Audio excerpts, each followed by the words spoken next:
Hello, everyone. Thank you for joining us today. My name is Simone Verkaert. I'm the head of programs at the Global Resilience Partnership. We have still people joining, but it's now my pleasure to welcome you to this session, and many thanks to Gobeshona and the organizers for having us today. And the session we dedicated to bridging evidence and practice by advancing resilience measurement. This is a very good cue, if you can hear me okay, to my next slide. No, I skipped one, yeah.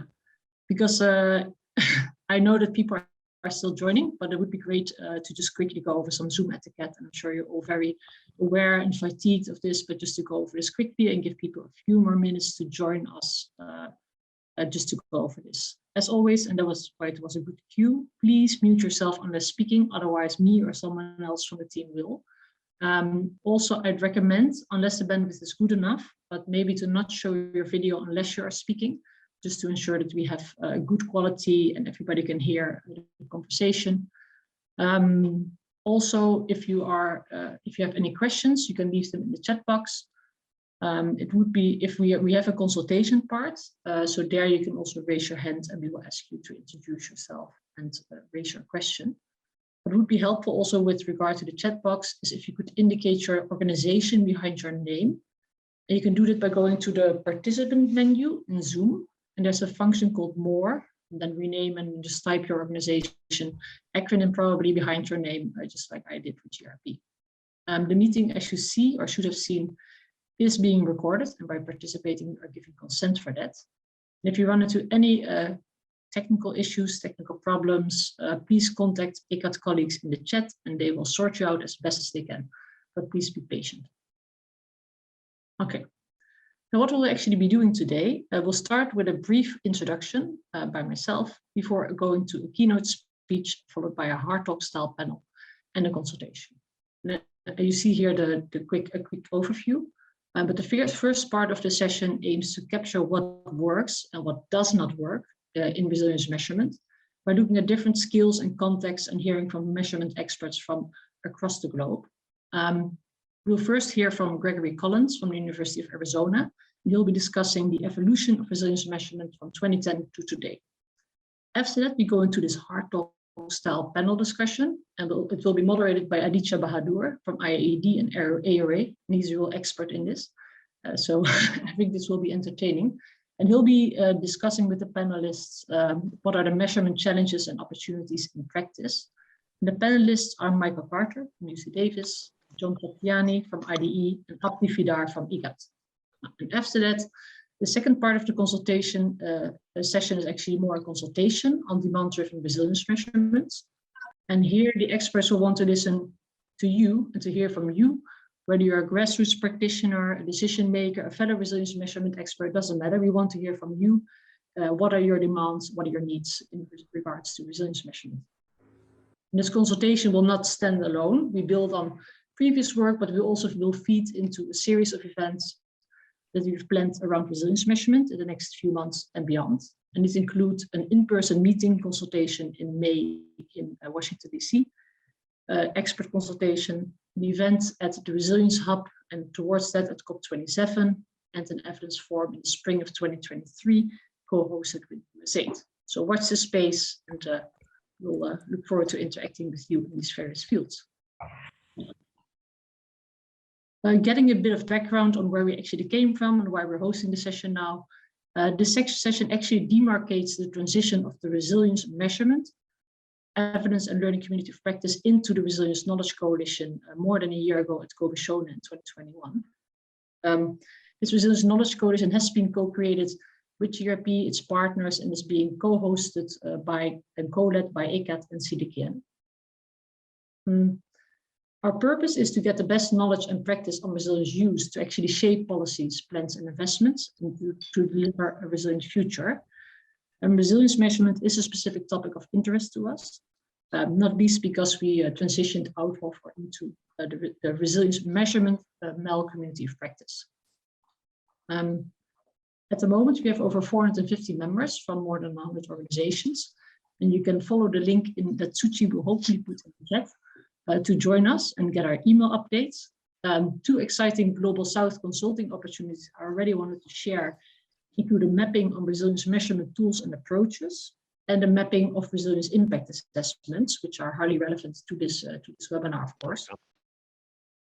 And the call for consultants is open until 15th April 2022, so we hope to hear from you there. And finally, if you are wondering why Suchi, my colleague Suchi, is on the leaderboard, on top of the leaderboard of the Hoover app, she has actually opened a chat session on discussions on resilience measurement as part of the Gobeshona Hoover app. And there we invite you to come after this meeting to continue adding your thoughts on the challenges, evidence needs, gaps, and opportunities in measuring resilience. Not much more from me, but before kicking off, I wanted to share a few lessons from a correspondence that we published in Nature Sustainability a year ago. And this was written by Lindsay Jones, Mark Constance, Nathaniel Matthews, and myself. It identifies 4 priorities for advancing resilience measurement. Again, we want to promote shared principles for resilience measurement. What do we agree on? What don't we agree on? We think it's very important to leverage new technology and data opportunities for improved resilience measurement to save costs and time, etc. Not least, encourage rigorous impact assessments, ideally mixed methods designs. There's far too few of them, we need more. And finally, to generate evidence that they can actually inform policy and influence decision making. But these 4 priorities were expressed by leaders from national governments, UN agencies, and measurement experts at the high-level consultation on resilience evidence held in Dakar, Senegal. And I hope this provides some food for thought, or what I'm certain of, that you will get a lot of food for thought by hearing from our experts. So over to you, Greg. Thanks, Simone, and great to be here today. And we really want to thank the Global Resilience Partnership for convening this event. I think you're exactly right in pointing out those 4 points that you just had up on the slide. That notion that we need to come around a shared set of principles to resilience measurement so that we're not all running in different directions. So that's going to be really important, and something we do want to get your input to, in the feedback session on some of your thoughts on key principles, some of your ideas around evidence gaps, but we'll get to that later in the event. I'm going to use my position at the front end of this lineup to talk about some of the key takeaways that I have as I think about the evolution of resilience measurement, particularly over the last 10 to 12 years.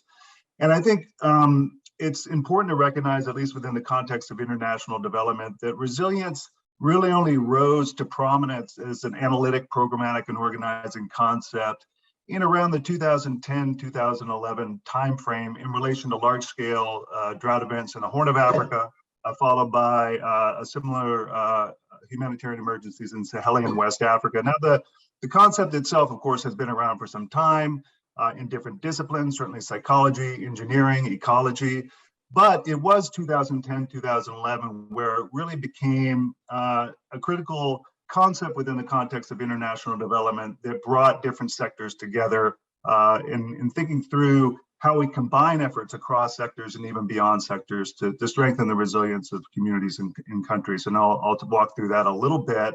And I really think this is a critical moment to have this reflection as we really double down our ambitions around climate adaptation.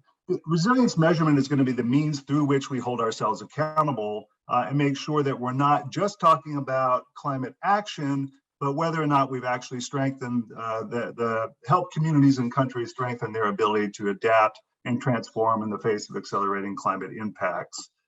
So a couple of important reflections. First, that initial focus in the Horn of Africa and in Sahelian West Africa led to some pretty significant changes on the policy front. And one really important change, both in the context of the US government, where I was working at the time, but even more importantly, in the context of partner country governments in Kenya, Ethiopia at the time, Uganda, certainly Niger, Burkina Faso, and other places, was a shift in thinking about people and places that are subject to recurrent crisis, recurrent drought emergencies in this case, and a shift from treating those places as sort of a perpetual humanitarian risk to really making them a development priority and putting the long-term development resources into these areas to try and break this cycle of recurrent crisis and get out of the business of going back to the same people in same places every 3 to 5 years with major humanitarian emergencies.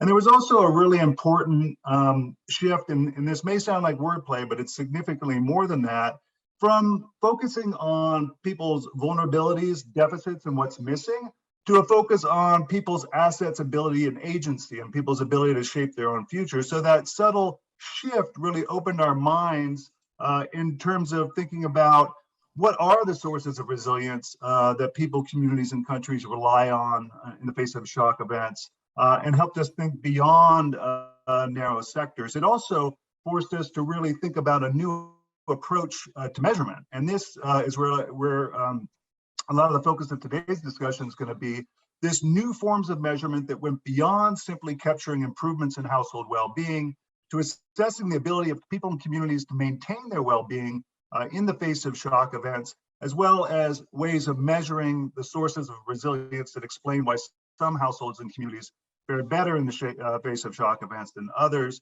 And this entailed not only measuring shock and stress exposure, not only measuring people's well-being outcomes, but really looking at what are the capacities, the sources of resilience that explain why some households fare better than others in the face of shock events. And the evidence generated through this form of measurement has been incredibly important for mobilizing a collective action across different sectoral interventions. And so what emerged in the wake of that was an understanding that it's not just things like access to financial services, safety, shock responsive social safety nets, improved climate smart agricultural technologies, insurance, but there are these transcendent sources of resilience that go beyond sectors, things like women's empowerment, social capital and the ability to lean on other households, agency and people's ability to shape their own future have emerged as incredibly important sources of resilience in their own right. And I think that that's really important and reflects that shift from a focus on vulnerabilities, deficits, and what's missing to a focus on assets, abilities, and agency, as I mentioned earlier. And what's emerged out of this work on resilience measurement are some new challenges. One was a clear recognition in most definitions of resilience, and certainly USA's definition where I was working at the time, that resilience doesn't only exist at the scale of individuals, households, and communities, but actually systems can be resilient or not. So we're grappling with this idea of measuring systems level resilience, not only market systems and ecological systems, but social systems as well. And I see Isabel from Goal has joined the conversation here today. And this is really, really important because households and communities can be resilient to an extent, but the systems on which they rely, whether markets or environment, also have a critical role to play in the resilience of communities and countries. So John will speak to that. We also will hear from Abdi, who's going to outline Egad's approach to resilience measurement. And I think that's also really critically important to the conversation today. And we'll come back to this at an end because it's going to usefully demonstrate that there is no one size fits all approach to resilience measurement because there's a range of evidence needs at different scales by different users at different moments in time. And we really need to evolve our approach to resilience measurement to meet that demand. So we are going to circle back at the tail end of this conversation to really get in and open the floor for you guys to highlight for us some of your resilience evidence needs and the resilience measurement implications of that. Finally, we're going to hear from Michael on his approach to measuring what he calls resilience plus. And I think that's also a really important thing to keep front of mind. This notion that our ambition should not simply be helping people in communities and countries return to their prior state of vulnerability, but it must be to not only strengthen their resilience, but support communities and countries to pursue their own development objectives and goals. And from a measurement perspective, important not to conflate the two. Both are critically important, but they're not the same thing. So the sampling of resilience measurement that you're going to get from this panelist group is going to give you some sense of the flavor of what's emerging in the field of resilience measurement. I think it does really well to focus our attention on how we measure and capture changes in absorptive, adaptive, and transformative capacity as sources of resilience, which are critical for protecting people's well-being in the face of shocks and stresses. And I mentioned this at the outset, but it's actually really, really important, and something that's worth noting and underscoring at the front end, is that this approach to resilience measurement that you're going to hear about today, that's been evolving over the last 10 years, provides a means of going beyond simply measuring whether or not climate actions were taken, but provides a means of seeing and understanding whether those actions actually made households, communities, countries more resilient in the face of accelerating climate change, and which actions had the greatest impact on strengthening resilience. So this is the source of evidence that should be shaping our policy and investment decision-making. And really, in the face of the urgency of this moment, it's incredibly important that this type of measurement is not only used to hold ourselves accountable, but creates a rapid feedback evidence loop that allows us to quickly shift and focus investment to get ahead of accelerating impacts of climate change. And one thing I've often said over the years, and I really do believe as I reflect back on the 10 years, resilience measurement has been critically important for avoiding one of my biggest fears, which is a grand relabeling exercise in which we simply call every Zoom meeting, every project proposal, every talk, resilience or climate adaptation in the title, but don't hold ourselves accountable for actually delivering on strengthening the capacity of people, households, communities, countries, and systems to mitigate, adapt to, and recover from shocks and stresses in a way that reduces chronic vulnerability and facilitates inclusive growth. So that's actually the USAID definition for resilience, which is seared into my brain from having worked there for a decade. But I do think it importantly highlights what we're trying to do here in terms of measurement. So with that, Simone, am I passing back to you or over to Aditya perhaps? Thank you. I think very briefly for me to hand over to Aditya, but just to thank you, Greg, and apologize for that interruption. But it means a lot coming from you with such an experience at USAID and working through resilience work to have you join the bright side, I guess, of not the dark side, like the opposite of that, of us resilience measurement experts. And great to have you with us now. Aditya, over to you. Thank you very much. The slides for the beginning, I think, yeah?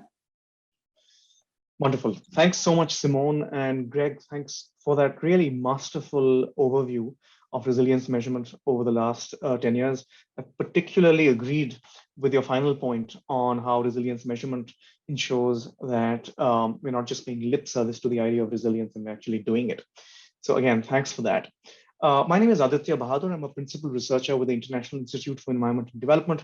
I'm also part of the core team of the Adaptation Research Alliance, and I'm really delighted to be here. I'm particularly delighted because I helped start the RMEL COP about 7 years ago. So it's really gratifying to see how this whole movement has evolved into the Resilience Knowledge Coalition. So that's really fantastic.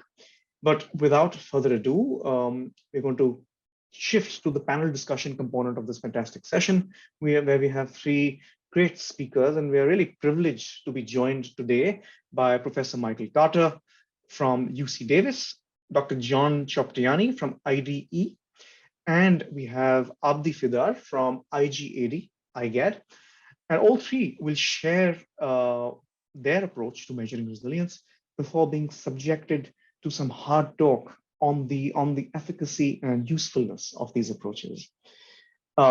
Michael, with that, may I invite you to go off mute and put your camera on, and I'll hand the floor over to you in about, I think we have about 3 to 5 minutes. If you could, maybe 3 minutes, if you could give us an overview of the approach that you're here to present.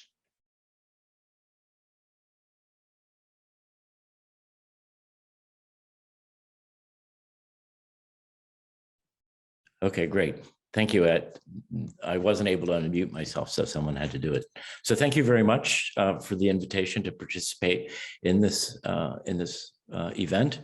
I think this is, as has already been said, I think measuring resilience, measuring what we mean, as I say on my slide here, is extremely important thing to get right. I'm not going to talk about the picture here on the first slide, but it'll be there. That's actually an instance of measuring the concepts that I'm going to talk about, since given a very brief time here to talk, I thought what I would do instead, and please switch to the next slide, is simply provide a little bit of conceptual background on how we've been thinking about resilience in the work that we do, especially in the Innovation Lab for Markets, Risk, and Resilience. So could someone switch the slide, please? Thank you. So as I was thinking about this a few years back, I went back to my very first econ class. A lot of us do that, and a lot of us do it with terror. I didn't mind macroeconomics. So this was the kind of picture I used to see in macroeconomics when I was a small child. And what it was, a picture of the straight line is a measure of what was called potential GNP. And then the actual line is what was actually going on. And in those days, we used to talk about the gap between actual and potential as a measure of how well macroeconomic policy was working, right? So if the gap is really big, then the stabilizers that we think of at the macroeconomic level that are keeping an economy from being not resilient, you know, is a really kind of important thing. So what I'm going to share with you is sort of taking this idea of measuring the gap between a potential, or what the language, that more micro sounding language, we want to measure, we want to be able to measure or estimate the counterfactual living standard that someone would have without a shock, and contrast that with what actually happens to them following shock. This kind of approach, there's a new paper, I think it has been finally published. First author is someone named Alejandro del Valle, who actually takes something similar to this and looks at a couple of areas of Mexico that suffered similar shocks, and then is able to estimate the speed of recovery in an area that actually had an insurance, sort of a sovereign or regional level insurance policy in place. And so hence it's a very compelling exercise, because you can literally accumulate the loss to the local economy in terms of not being able to recover very quickly from the shock. Now we can do exactly the same thing at the household level. So if we could switch the slide, please. So this is just a made up picture, but it's actually the kind of stuff that we've been estimating. So let's imagine that we're periodically surveying households in a particular country. We're interested in their resilience. And let's imagine at a particular point in time, those households suffer a shock. So that time frame is shown along the horizontal axis here, and the time of the shock occurs there. So the dotted line is what we would think as the counterfactual. So that's where households are going in the absence of a shock. Now this is a sort of optimistic scenario, because the dotted line, or the counterfactual, the no shock counterfactual, shows that households are expected to improve their living standards over time. There could also be a flat line, or in the most pessimistic scenario, that dotted line could actually be going down. The important thing about resilience measurement, and again, thinking about resilience is the ability to manage shocks with minimal compromise of current and also future well-being.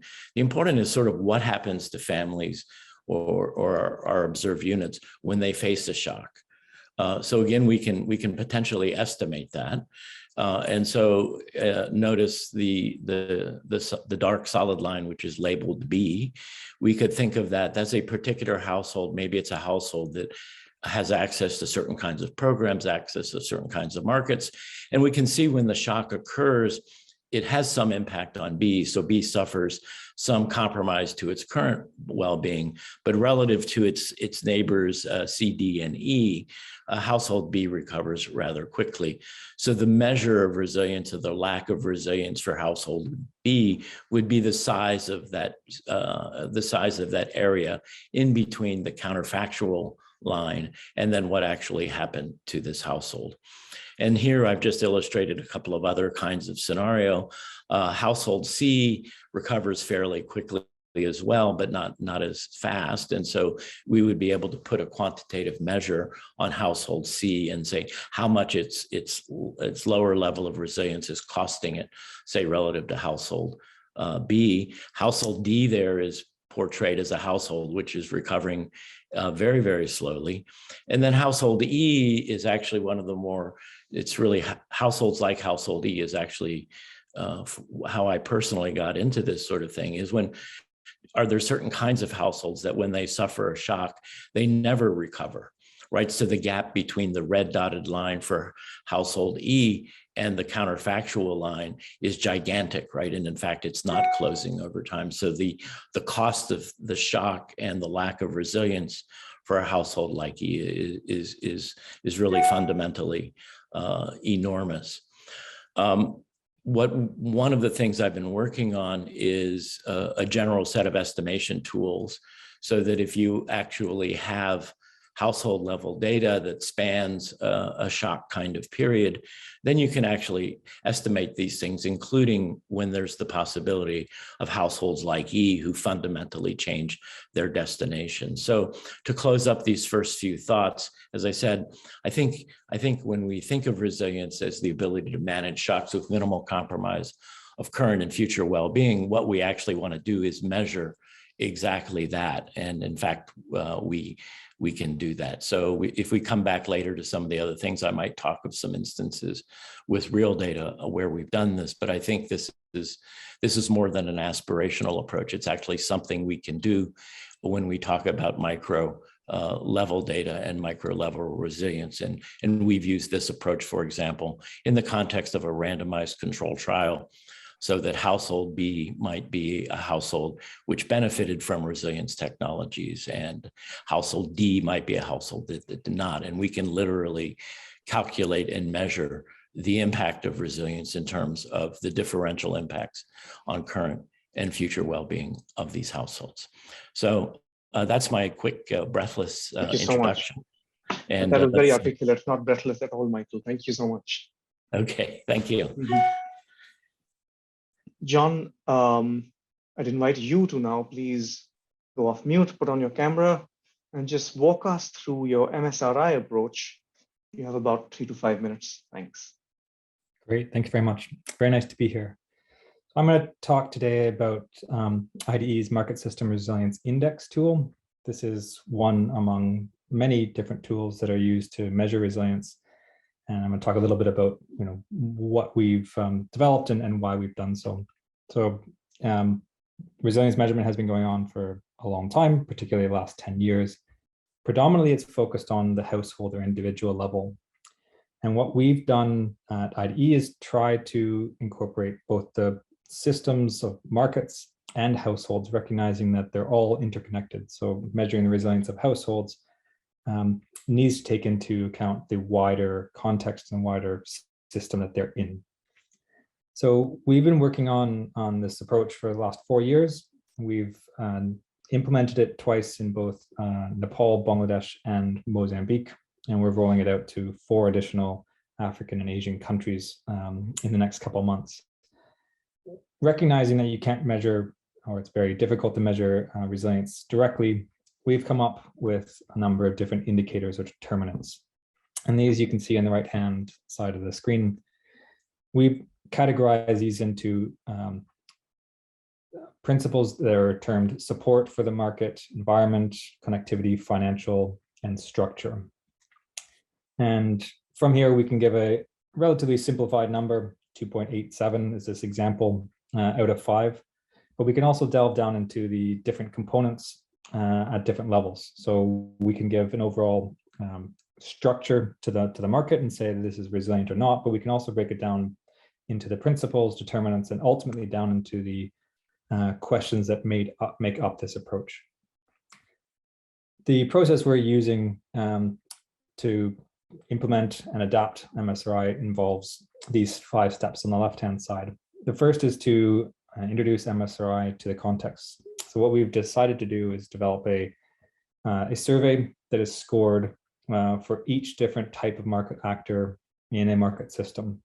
This isn't a perfect process because there are no perfect boundaries, and identifying which market actors should be included is also not perfect. But we work with our local teams to identify roughly what are the key market actors that should be included and what is the rough geographic boundary that we want to include in this market assessment.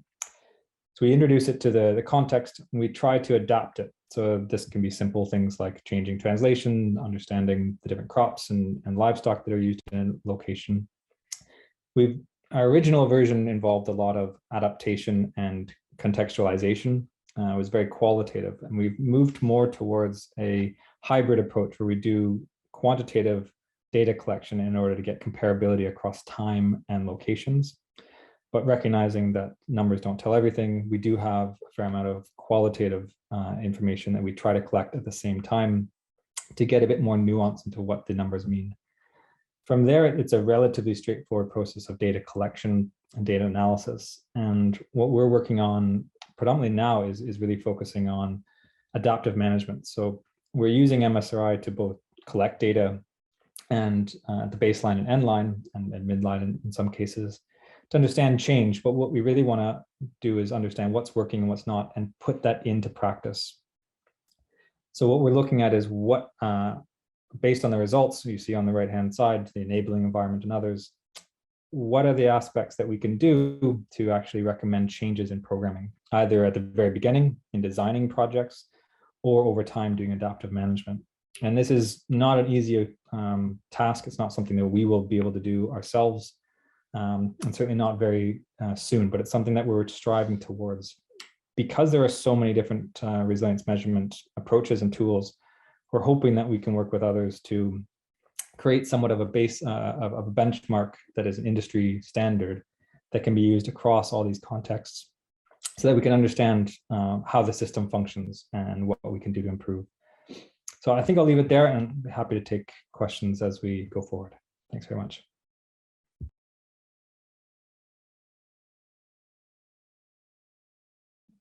John, you get extra marks for stick time so assiduously. Thanks so much for that. That was really clear and wonderful.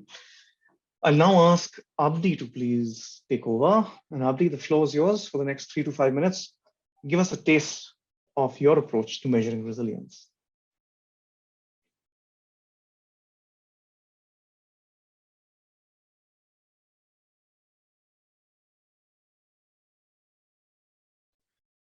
Okay, thank you for having me here. I cannot see my slide fully. Just can you see what's wrong with it? Okay, yeah.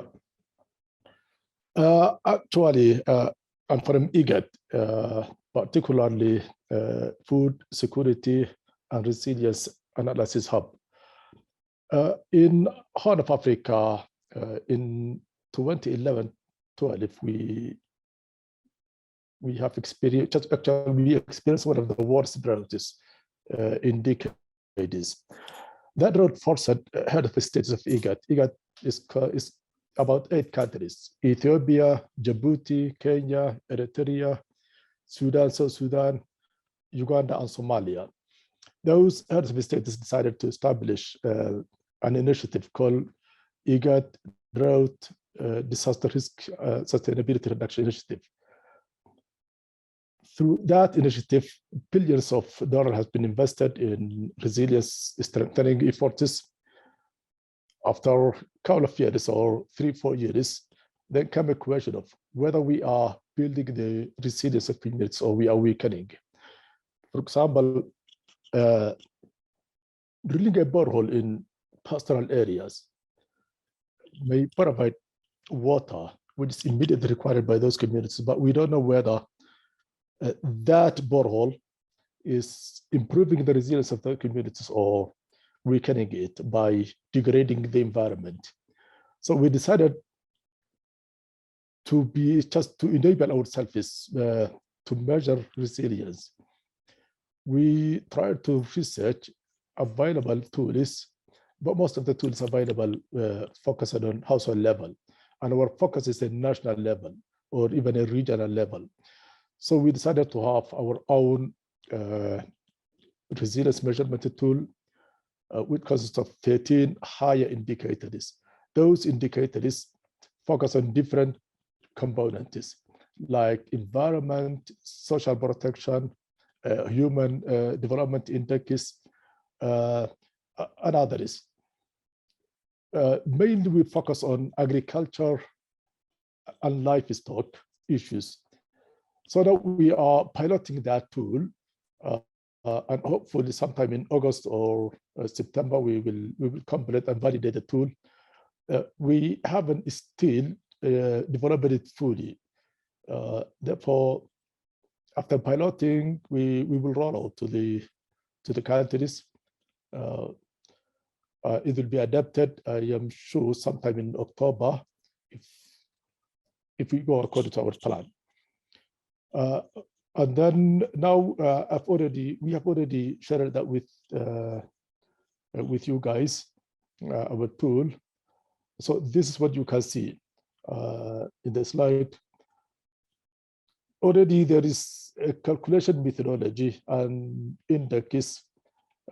So any country that reaches that index will be considered as a resilient, and any country that is scored below that will be identified as non-resilient to the drought. Our focus is drought. What we learn is, again, the implications of other shocks. Like now our focus was drought, and then when we have a drought, then COVID-19 came. So we don't know the interaction between all those things. Another challenge that we faced was how a given shock impacts on different livelihoods in one community. That's also another challenge that we are trying to model it. So that's where we are. Any question is welcome. I will try to answer those questions in the question time. Thank you. Abdi, thank you very much. Michael, John, and Abdi, a very warm welcome to Hard Talk on Resilience Measurement.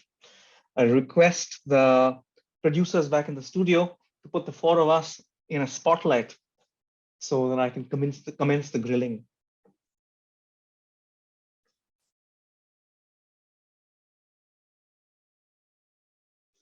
Great. I might begin with Michael. Michael, thank you for sharing that really clear approach. I have one question right off the bat. So in my own experience, I fully agree with you that measuring the journey towards enhanced well-being despite shocks and stresses remains the most robust and rigorous way of honestly measuring how resilient a household is getting. But what I have found really difficult is to account for negative coping behaviors. So a household might bounce back to the trajectory for well-being that was pre-shock. That might be because they've sold a child into slavery or some other such horror. In your experience, how do you account for these negative coping behaviors?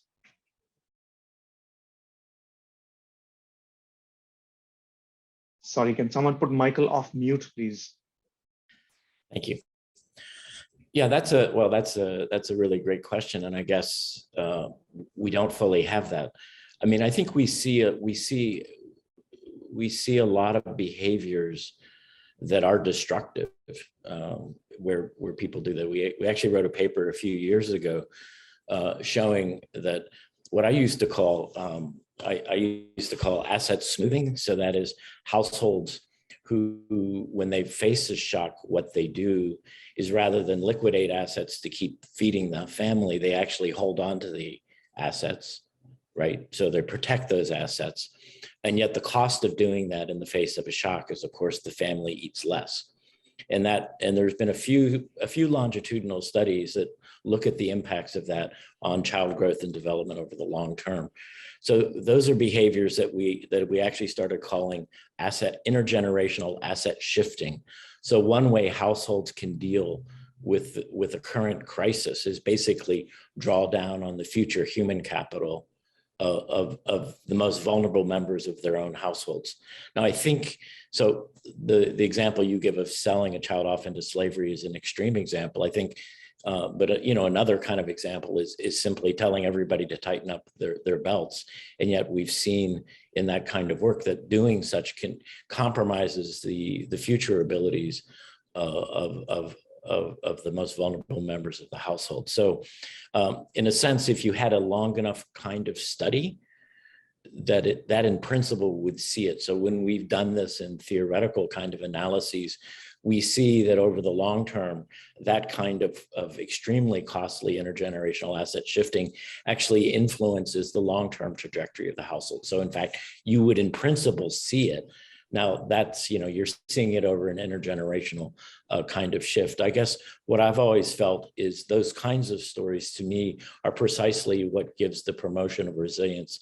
It's important because families that make those kinds of truly horrible choices, they have just a very poor set of choices. It's like, do we starve, do we starve immediately next year because we sold off the assets, or do we sacrifice one portion of the family to save the rest? And so I think our job, and I'm sure that's why we're all here, is to give people an enhanced set of choices. But again, I think in principle, a long enough measurement period would, over a stable observed group of people would reveal precisely the costliness of those kinds of coping strategies, which in fact are often hidden, as you say. Okay. Thank you, Michael. I think that's really, really great answer. John, thank you for that really neat graphic. I'm not entirely convinced though. How does your approach avoid the circular logic that afflicts most other indicator-based resilience measurement approaches, where you come up with a number of indicators based on whatever approach it might be, as robust it might be. You tick that as on a checklist and say, okay, you've got collaboration, you've got inclusivity, you've got financial viability. Great, you're resilient. But that the performance of a system, be it a household, a market, a country, or whatever, and how it fares, how these indicators really lead to the ability of that system to weather shocks and stresses, isn't really within the purview of the measurement framework. How do you respond to your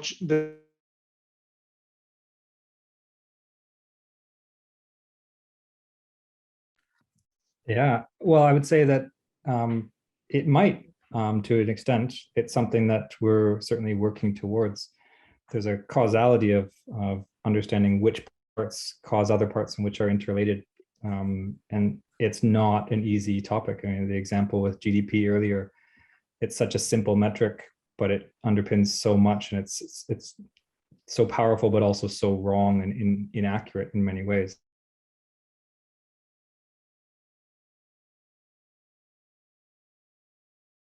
Improvement of the tool.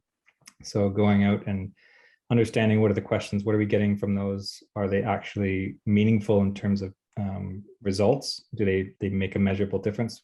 One thing we try to avoid is asking questions for the sake of interest out of it. We want to make sure that every question we ask can have an actionable change, so that if we get that information, we can do something about it. What we want to avoid is saying, yeah, you're resilient or you're not resilient, good luck. We want to tie it back into adaptive management. But really a lot of this comes down to crunching numbers and understanding the data analysis of what are the correlations, what are the causal components of this, to really see what are changes over time. And what we are trying to do is on an annual basis across IDE's 10 country offices, do MSRI at roughly the same time every year in each country, and in order to give us enough of a data set to really delve into the information, understand what parts are relevant, what needs to be tweaked and improved. And we've made a lot of improvements over the past 4 years, and I expect that we will continue to do so. So the short answer is I don't have a surefire way of saying that there aren't any issues, and I expect there will be. However, I would say that there aren't, that I'm aware of, any better tools that have solved it. There may be better tools, but there haven't been that solved it. So we're hoping that we can continue to achieve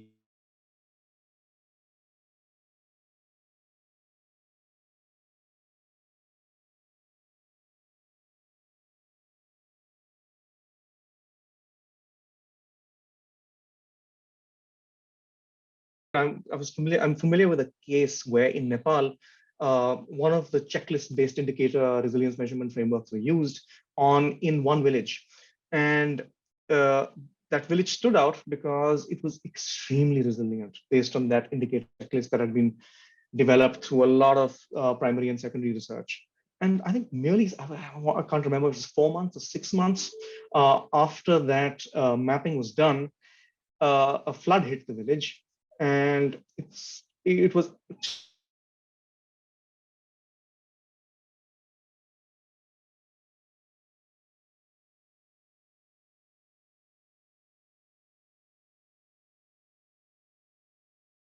variables that were not accounted for in the indicator frameworks that led to these resilience capacities that have been mapped to be overwhelmed.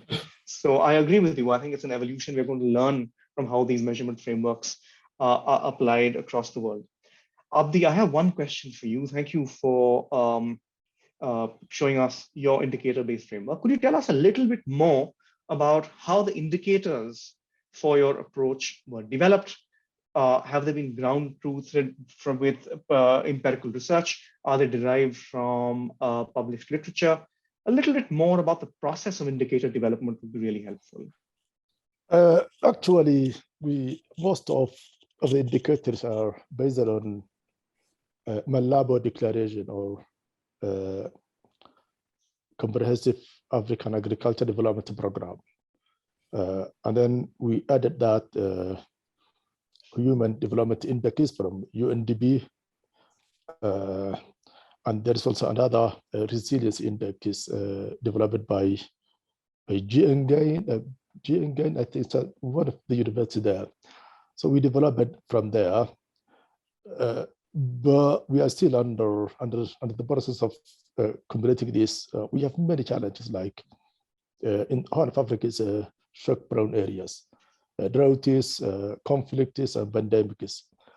The major challenges is, for example, that we are facing now is what can happen, or how can we model if shock happens before communities of a country or for a region recovers fully from the impact of previous shock? Or what are the share of different shocks when, like the reality we are in now, different shocks takes place, like a drought and a COVID-19. So these are still the challenges, and we are still trying to fine-tune the indicators based on the realities on the ground. In fact, we have ample data to process, but still we are trying to fine-tune the indicators, not only the indicators, even the indexes. How can we decide if a given country with a given index is resilient or not?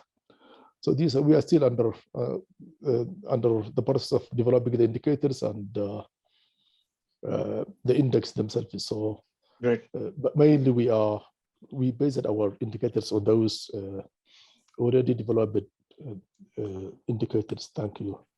Great, thanks, Abdi. John, I'm going to come back to you before I go to Michael. Let's do a little role play here. I'm an old friend who does not work in climate adaptation, resilience, or development at all. I do something totally different.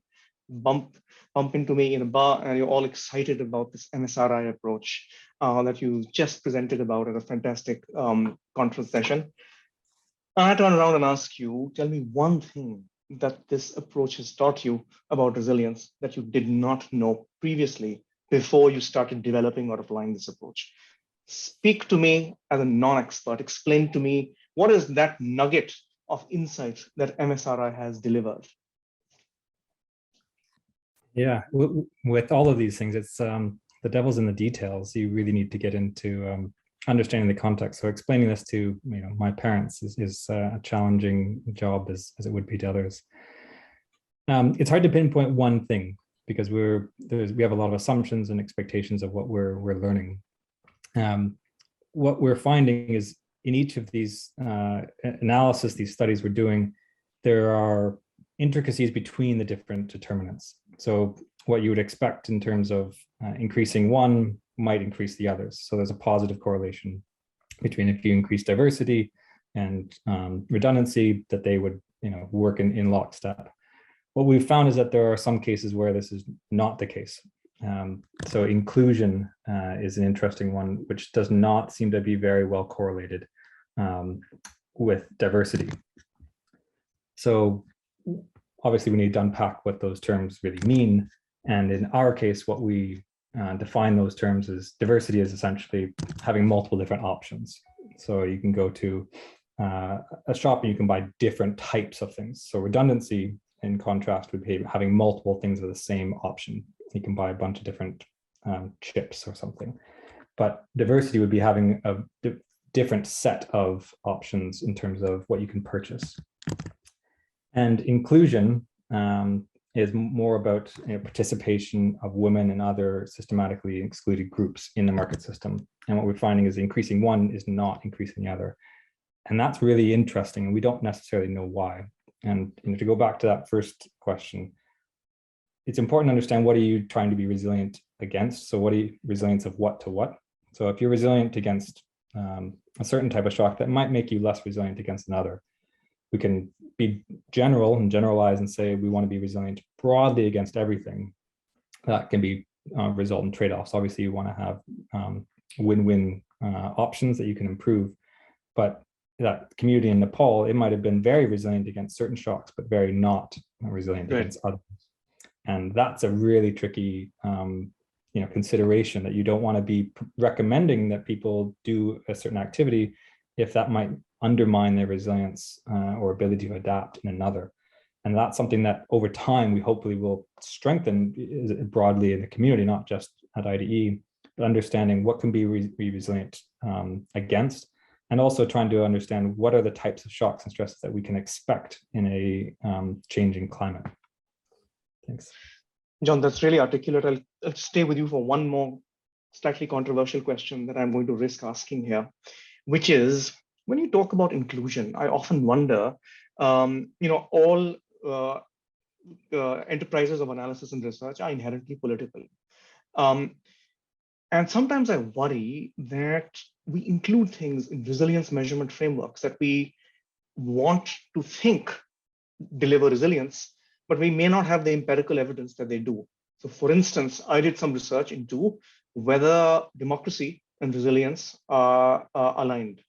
And again, of course, it depends on many things, on what you mean by resilience, to what shock, etc. But the jury is out, right? Many systems which has deficits of democracy are able to bounce back after shocks, for instance, especially extreme events, probably more effectively than those that have a high degree of decentralization. So by focusing on things like inclusion, is MFRI making a value-laden political statement, or is it a neutral and objective inclusion of what you think contributes to resilience? Yeah, great question. I think it depends on the time scale. I think you can have a system that is very resilient to shocks and stresses that is not inclusive of women and vulnerable groups and marginalized communities. That will not be the case in the long term. What that scale is, I'm not sure, but there are many others where you don't necessarily need to be resilient to all the different attributes, whether it's our 11 determinants or another metric. There are ways to be beyond that. There are certain thresholds that we need to understand. Simple one is, if you're not financially viable, you're not going to stay in the system. You will go out of that system for better or worse into a different one. And you might be very resilient on all the other attributes, but if you reach that threshold, you might not be. I think the other thing to discuss, which is probably beyond this, is whether or not resilience is necessarily enough or is necessarily a good thing. I would posit that it is a neutral attribute. You can be in a poverty trap and be very resilient against improvement. And I would say that we want something that is both resilient and has positive development attributes. And I think those two need to be in lockstep and not be conflated, which often is the case.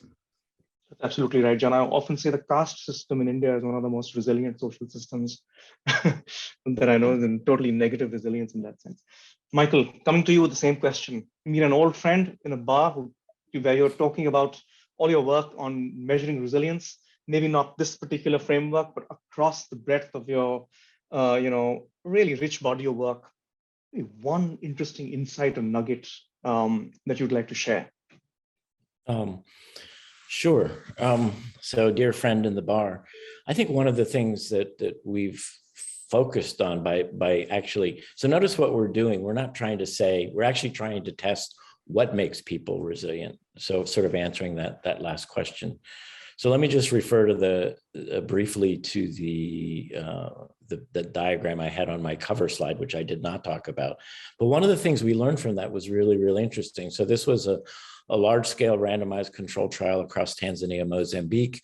We were looking at what's the impact on resilience of providing households access to stress-tolerant seed varieties, as well as a complementary insurance impact. And the first thing that we discovered, so the resilience measurement, is the people that did not have these tools, when drought shocks occurred over the 5 years of the study across these different locations, they not only took a hit in their current income, but then we could see their the impacts of their coping strategies in subsequent years. So for example, people's first coping strategy is begin to draw down on their investment capital.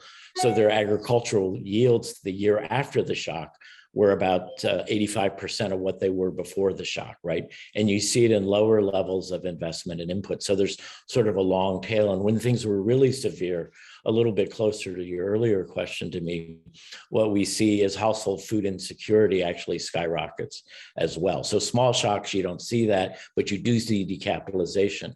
So we start to see the lack of resilience playing out in a couple of ways, and in a way that's actually measurable in terms of how costly this really is if you're willing to, use income kinds of metrics. Now, what was the surprise? Well, the surprise was when we looked at the households who had received these putatively resilience promoting technologies, we discovered what we started calling initially excess mitigation. Okay, so in other words, they experienced the same shocks as the households in the control group, but the year later, they not only got back to where they were, okay, they actually went above where they were before. So it looks like excess mitigation, right? Or that's what and Greg alluded to this briefly, that's what we ended up calling resilience plus. Now, the really challenging thing is, so the idea, of course, is that when families become convinced that they can be resilient to a shock, they actually change their ex-ante investment behavior. So family says, okay, I now see that I'm protected against certain kinds of events. So rather than holding on to resources to fund family consumption, I'm able to prudentially invest a little bit more in my income earning activity. And so we actually see this appearance of excess mitigation. And this speaks to the importance, I think, of resilience, because it's, if people have good instruments to minimize or reduce substantially the cost that they will pay when they're hit by shocks, then they're going to change their whole realm of behavior. I'm sure all of us who've been in rural areas see lots of people who have lots of savings, but that savings is being dedicated as a buffer stock. So I think it's that liberation of kind of possibility that comes about, and it's very important. And this approach to measurement, focusing on the kind of outcomes we're thinking about, can reveal precisely that sort of excess mitigation, or what we call resilience plus. But so. Great. Michael, thank you so much for that. I know I'm almost out of time, but I can't resist asking you one final question, which is, many of the people listening in today are those that are engaged in projects to enhance resilience of community, right? Many times it's 3 years. If they're lucky, it's 5 years. Many outliers, maybe there's some outliers there with 7-year projects. I want to ask you about the applicability of your approach to people trying to measure the effectiveness of their projects in terms of delivering resilience technologies that work. And I ask this with the particular emphasis on how do you control for shock intensity? For instance, household E in your diagram, which is collapsing effectively, could have become more resilient, right, as a result of a project. Because if that project hadn't been there, it might have gone down to F or G. Mm-hmm. Yeah. So, I mean, the way we do it in practice is if you are implementing a project and you really want to understand its impacts on people's resilience, you sort of need to see what happens in the absence of the project. So the example I just gave from Tanzania, Mozambique, we experimentally rolled out the project, and that opened up a very powerful window into seeing what the interventions were actually doing. Now, one of the things that's really difficult about all of this, and it's difficult for people who want to do research, and it's equally difficult for individuals on the ground who want to learn about the reliability of it. of the technologies or the intervention that you're doing is that by definition, shocks are somewhat infrequent events. And that makes it extremely difficult to study. So I mentioned that earlier study was spread across 2 countries. And within those countries, we actually picked 5 different agroecological zones whose weather patterns were not correlated. And that allowed us very high probability over the 5-year course of the study to actually be able to observe a fairly large sample of different kind of shock events that we could then measure.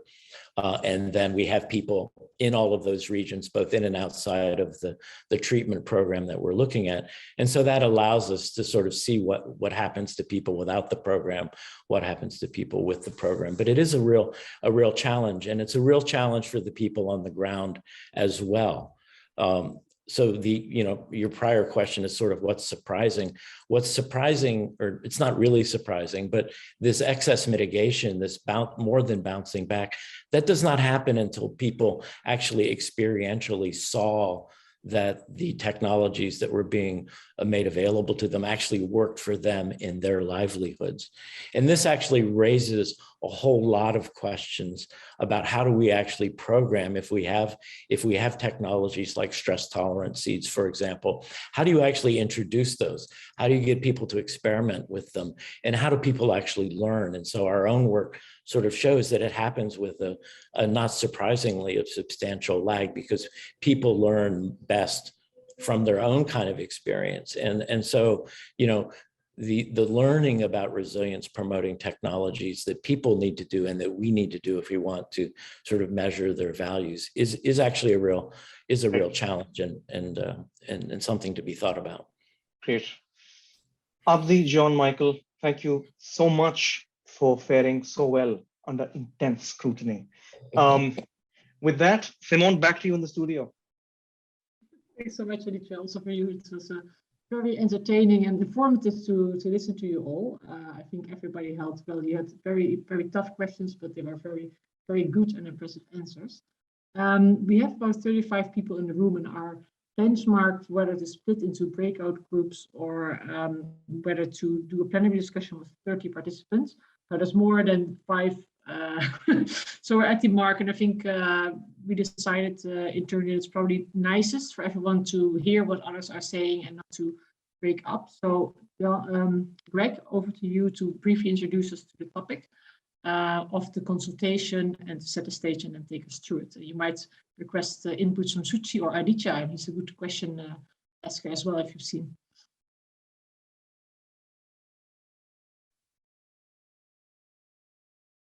Share my screen, but I think you probably want to. Can someone unmute Greg or?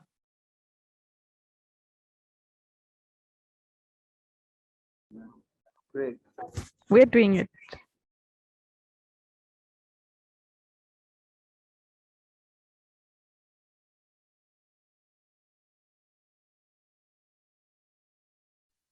Yes, we have unmuted Greg. Can you can you change the settings to just allowing people to unmute, because we might have to ask you constantly. Considering this is a two-way consultation, we'd like people to be able to speak. Okay. Great. Okay, Maybe I'll just frame this feedback session. I alluded to the front. Let me first say, I'm glad I wasn't subjected to the hard talk and I just got to say what I wanted to say without being challenged. But I think what you saw in that wonderful panel was a range of dilemmas that the nascent field of resilience measurement is challenged with. I mean, we heard from Abdi, the challenge of dealing with complex shock environments in which it's not just droughts or floods, but conflict and the economic impacts of COVID-19 and locusts, and how do you deal with that from a measurement perspective? Aditya hit the nail on the head with the dilemma around systems level measurement, which as John very frankly laid out, it has focused primarily on determinants without effectively tying that to an outcome at the systems level. There is some work being done looking at the relationship between systems level determinant measures and household level well-being, but certainly some challenges there.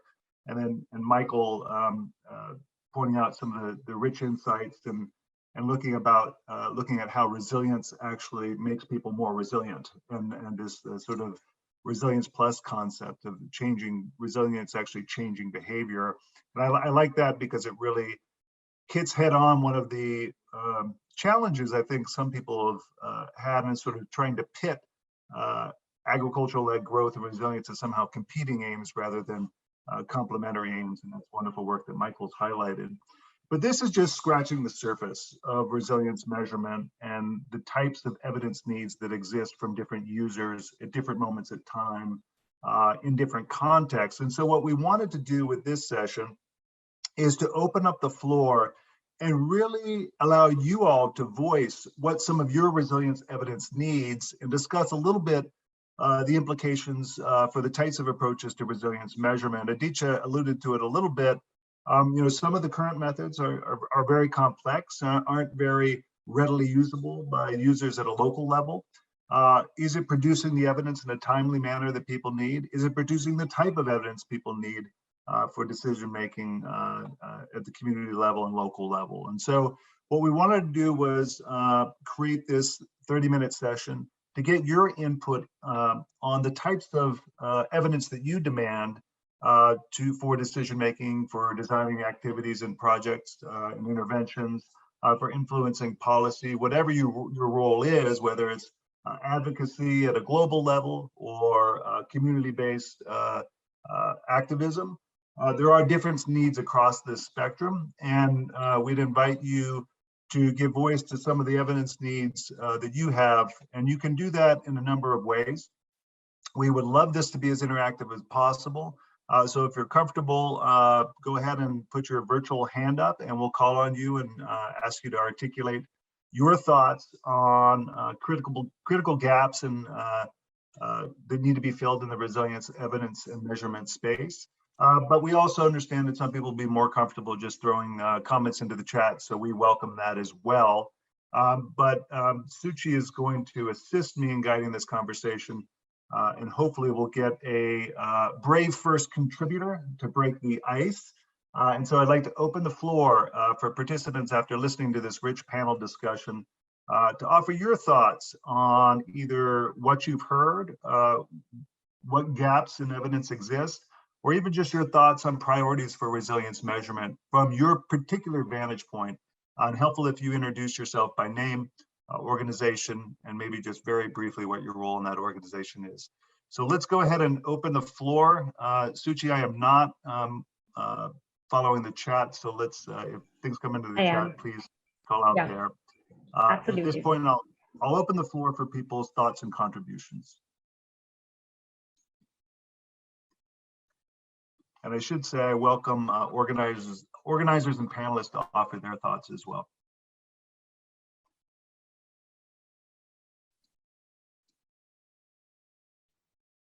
I think we have Ken who's raised his hand and agreed to be the first contributor here. Hi, everybody. I'm Ken Chomitz from the Global Innovation Fund. That was a really stimulating set of three presentations, and I think it illustrates two approaches which I think are complementary and that we at GIF both value. One is delineating a set of potential determinants of resilience. Because we want to know which are the things that are most contributory towards resilience. But then I personally incline very much to the resilience measure that Michael outlined, which is, okay, what difference do these things make to people's actual well-being when the shock hits? Which of these potential contributors actually help them weather the shocks, and not only weather the shocks, but get better after it. So that's the approach that we're taking at GIF, where we're trying to invest in things that we want to make people as we want to increase people's welfare as much as we can with the resources that we have at hand. And so we want to understand what helps them and how do we actually know if it made them better off. So I'll just stop there, but thanks. Helpful, Ken. And I think one of the challenges there is the complexity of it in terms of the range of sources of resilience not only being specific sectoral interventions, but as I mentioned in my intervention, looking beyond technical sectors at things like women's empowerment, social capital, and things like that. So it becomes very complex very quickly, which I think is one of the measurement challenges, is its complexity. So I'd invite others to offer their comments and viewpoint. We particularly would like to hear from those who are closer to implementation of activities in the field, and how you see the challenge of this complexity playing out in terms of your need for simple, straightforward tools, and yet this vast, complex space when we're looking at resilience. Please chime in.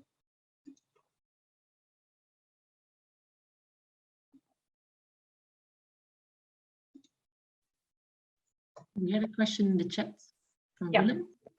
Exactly. I was coming to that if no one else had anything to share just as yet. So basically, Willem is asking about flexibility and the need for local context and being context specific. And he's basically asked how the importance of indicators or the relative weight of indicators changes. And that still remains a question. And how can that flexibility of indicators and measurements be built into the framework? Great, that's a great insight on the need for tailoring to local context, which then of course makes it difficult to aggregate up results. So there is a tension there, certainly. And I do think most tools do have some degree of local contextual adaptability. I don't know if Michael or John or Abdi want to chime in on maybe how their tools deal with that critical issue that Willem raises around tailoring to context.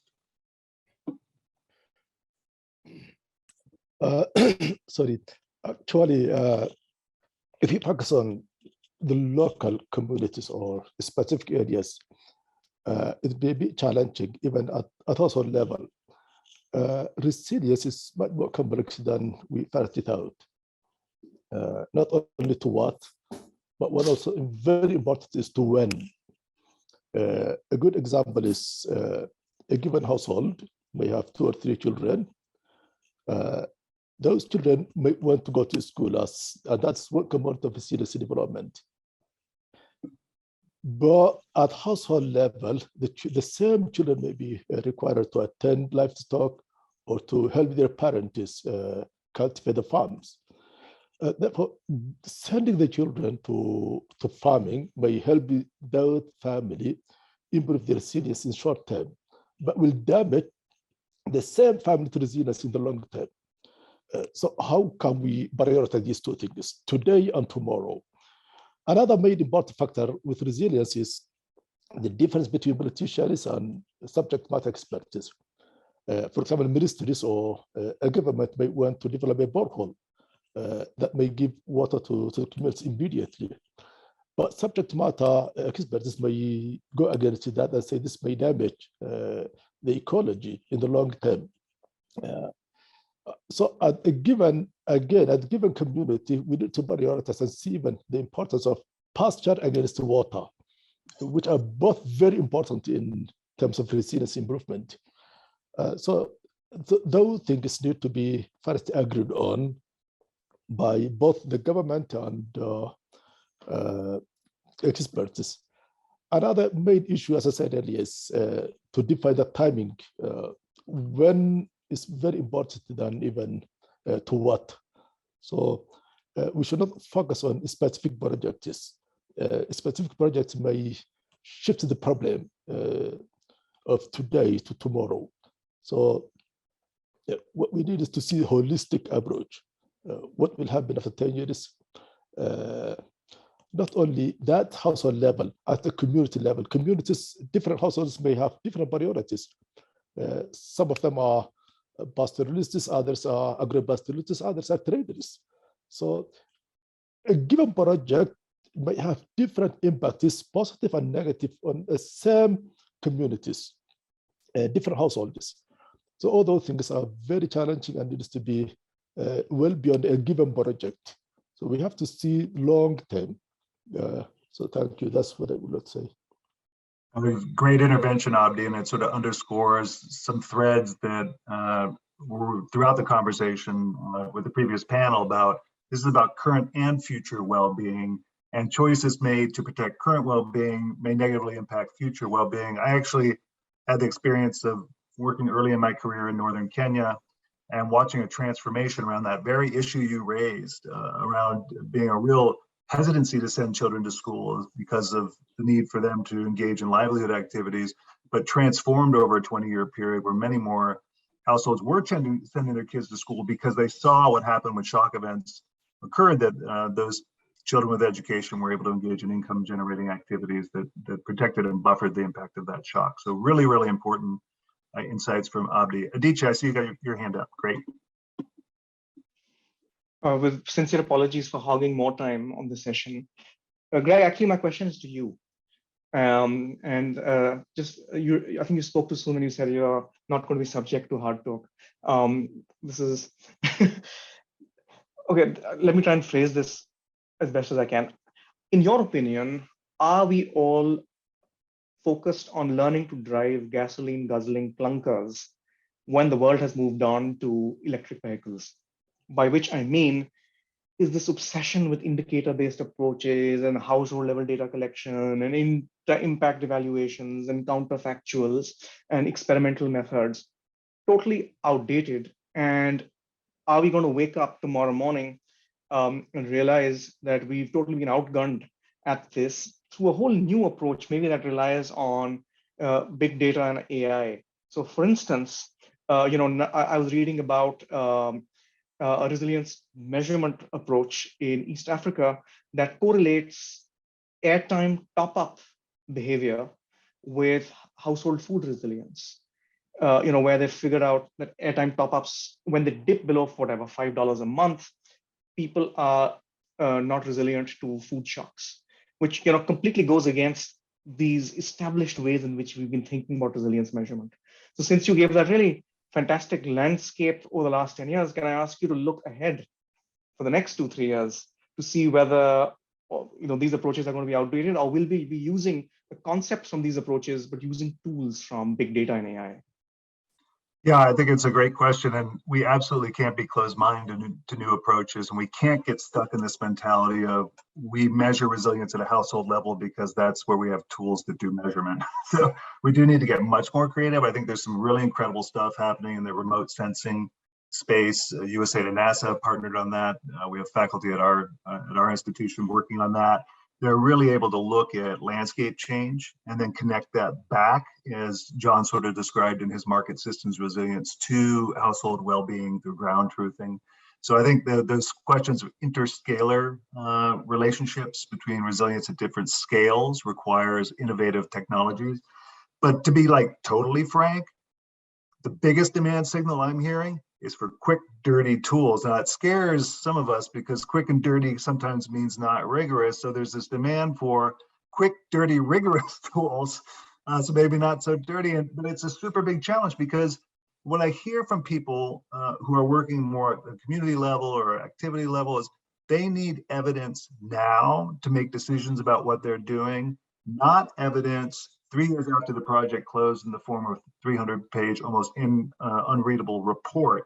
So one innovation that I think has been incredibly important is the advent of recurrent monitoring surveys and recurrent monitoring systems that follow the same households through time, much smaller sample, but they allow to do just what Michael's talking about, just what you alluded to, see how hard households are hit, how quickly they recover, and then explain why some households and communities fare better than others in terms of what are the determinants or sources of resilience that explain that. But how do we get these quick usable tools that practitioners can deploy? So there has been a voiced frustration with the 3,000 household survey, 8-hour interview type approach. So I think you're absolutely right.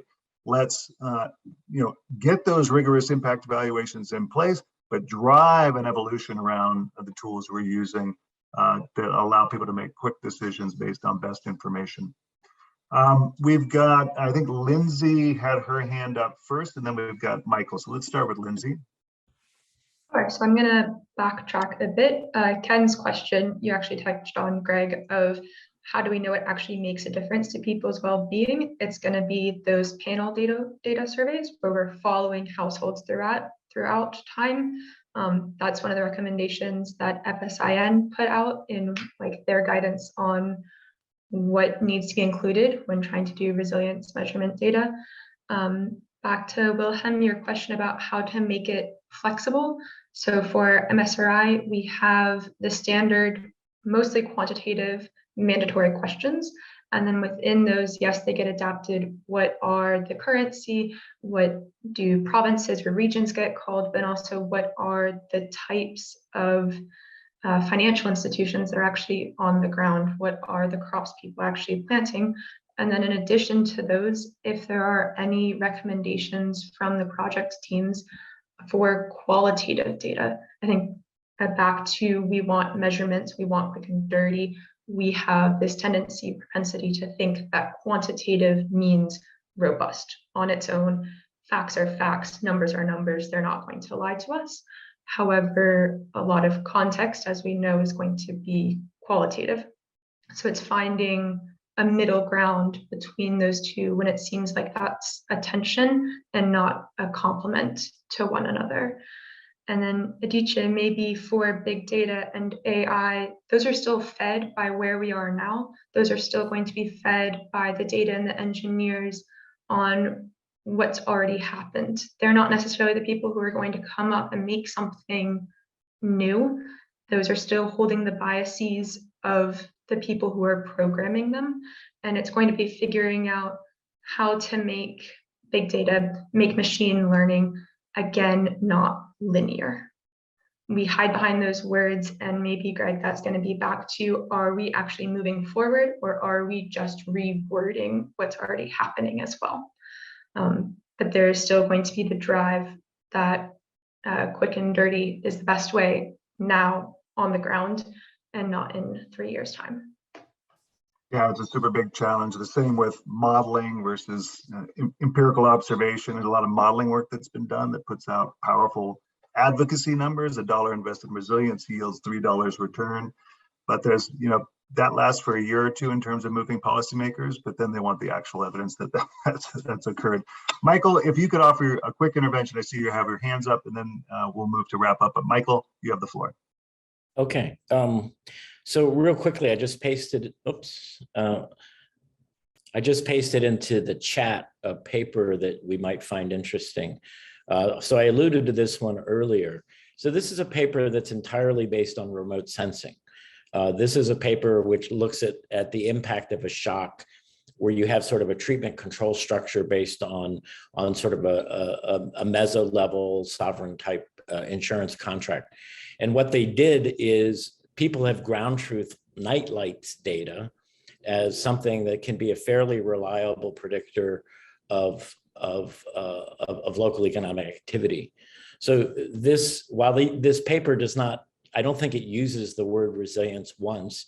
It's essentially what it is measuring, and it's measuring the outcome, but the outcome as sensed by remote sensing kinds of methods. I think it's a really interesting thing, and I want to stress that it requires, for this paper to have made sense, somebody had to do a lot of work already to relate, nightlight kind of densities to economic activity. And similarly, people who look at stuff like cell phone recharge rates and things like that, for that to be at all credible, right, there has to have been some earlier kinds of work. But once that's done, we can do that. The work I mentioned on Tanzania, Mozambique, the way we measured shock was actually, the intensity of shock was measured with remote sensing methods. And in principle, if we were good enough at using remote sensing methods to sort of pick up the intensity of agricultural yields, we could have actually measured recovery from shocks using remote sensing methods. And so there very much is a frontier there of being able to really reduce the cost, create much larger sample sizes. But in the end, you do need to, you need a tether to the ground level activity to make these kinds of things work and work for you. But that's, there's a lot of work going on in that direction. There is, and it is the frontier. I agree totally, Michael. I mean, you talk about the ability to do high frequency data collection, remote sensing, and I pasted something in the chat with NASA allowed us to go back 30 years and look at specific drought events. So it is an incredibly rich frontier that I think there's a lot of activity on right now. And we'll definitely be taking that up in our May meeting. So I think we are going to, Suchi, I don't know if I'm passing to you or, but we do need to wrap up. I want to thank everybody for their contributions today during the panel, but also during this brief feedback session. If you have thoughts after this event, please, Suchi, I hope can provide a way for people to provide input. We want to hear from you all what your evidence demands are, what measurement needs you see as a priority for the next 3 to 5 years, so that we can figure that into an event we're holding in May to try and articulate, not, as Adichie said, a new set of 45 different approaches to resilience measurement, but a common set of principles that help guide a common agenda going forward. So let me pass over, I guess, Suchi, your hand's up, so I'm going to pass to you. Thanks, everyone. Thank you. I'm just going to add two very quick points that have come up in chat. One of them has been raised by Nate, and that's around different needs for different people. And then there was another point that was raised by someone in the group, which was a very interesting need for resources. And often we don't recognize the fact that some of these tools are expensive in terms of having people and having financial resources and the time to measure, which is often not the case for grassroots initiatives. So something to chew on and something to discuss later during our May meeting. Yeah. That's it from me, and over to Simona and then Nate, I guess. Just to Nate. Go ahead. Thanks, everyone. Thanks. Great. Well, if I had half an hour, I don't think I could do justice to the summary of the questions, but I really only have a minute or summary of the discussion. Really, it was very rich, really informative, and as Greg said, we really want to hear more from all of you on this, because there's a long way to go here, and we're trying to work with all of you and others to really bring together this this shared set of principles to help us. And I think the timing of this discussion is really key as well.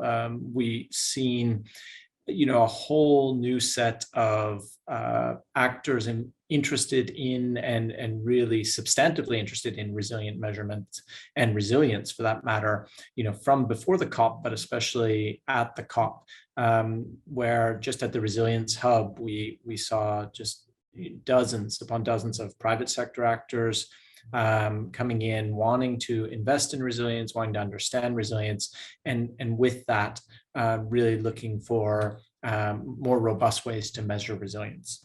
And I think that importance of, as Greg mentioned at the outset, the importance of bringing together some shared principles and bringing more robustness to resilience measurement is key to actually helping to guide those investments and ensure they aren't just old wine in new bottles, and sort of just the sort of standard investments that are relabeled as resilient. So I'd say that's really key.